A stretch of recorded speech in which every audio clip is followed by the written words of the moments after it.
In this video, I'm going to be showing you a quick tip for developing and strengthening your tone. And this will help you on the higher notes and the lower notes and give you a generally stronger sound.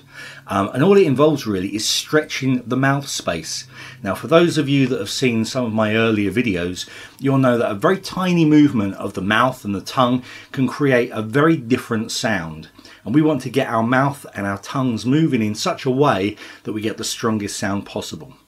And to help you do this is a really strange exercise, but please try this. In fact, it's even worth you recording a little bit of your singing now, trying the exercise and then re-recording it, because you should be able to notice a difference more or less straight away, and over time it will get stronger and stronger.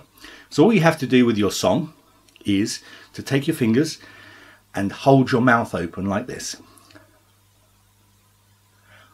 With your mouth open, you're then going to sing about a minute of your song. Okay, you won't want to do much more than a minute because you might find it gets a bit uncomfortable, your cheeks might start to ache.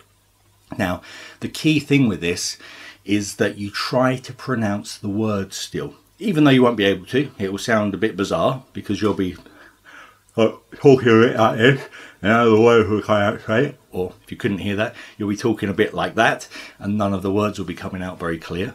So, but still try and shape those words, because with your mouth wedged open like that, your tongue will be working much harder to shape the sound, and you'll also be stretching the space to get yourself in a nice position before you start to sing. Okay, so about a minute's worth of that each day will really help you to develop that sound and strengthen it. Now, if any of you perhaps belong to a drama school or a choir, you may have done exercises a bit like chewing, where people get you to over-exaggerate your mouth movements that way. So you go, okay, and this is a very similar exercise, but it's a bit more intense because it gets the stretch there.